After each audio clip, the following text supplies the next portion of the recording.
Another day, another bola, mga broski. The 2025 NBA Draft, the Dallas Mavericks select Cooper Flagg from Duke University.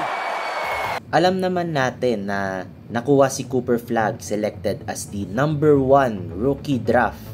Bakit nga ba kilalang kilala ito kahit na hindi pa siya nakakatungtong ng NBA? Paano siya makakatulong para sa team ng Dallas Mavericks? Si Cooper Flagg ay galing sa Duke University, averaging 19.2 points, 7.5 rebounds at 4.2 assists kada laro. Sa height niyang 6'8", magiging magaling siyang floor spacer dahil nag-average siya ng 48.1% sa field at 38.5 sa 3-point line. Ang kagandahan pa dito ay magaling siyang dumipensa, 1.4 steals at 1.4 blocks per game. Masasabing swak ito sa hinahanap na piraso ni Nico Harrison, GM ng Dallas. Aniya ay defense wins championships. Kung usaping fit ba siya para sa team ng Dallas, mahirap pang sabihin dahil hindi pa natin nakikita siyang maglaro kasama ang kanyang team. Ngunit inaasahan na sila ni Anthony Davis ang magtutulungan sa opensa at depensa habang nagpapagaling pa mula sa injury ang kanilang all-star na si Kyrie Irving.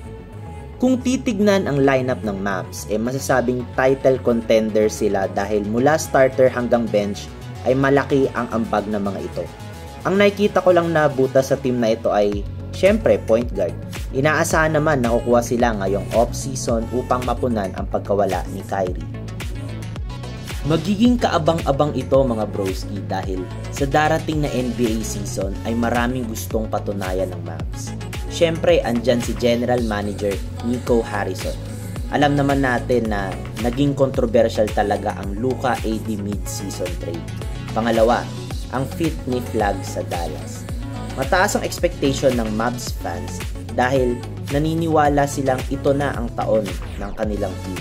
Panghuli naman, to bring championship. Lalo kung maglalaro na si Kyrie. Isipin mo, Irving, Thompson, Flagg, Davis, Lively or Gafford ang tindi na pero abangan pa rin natin.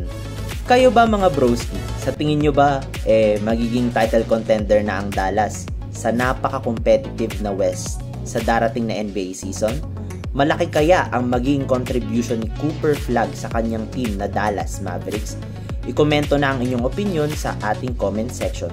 Huwag nyo rin kakalimutan na i-like and subscribe ang ating channel. Maraming salamat at sana ay magustuhan nyo ang aking content mga broski. Peace!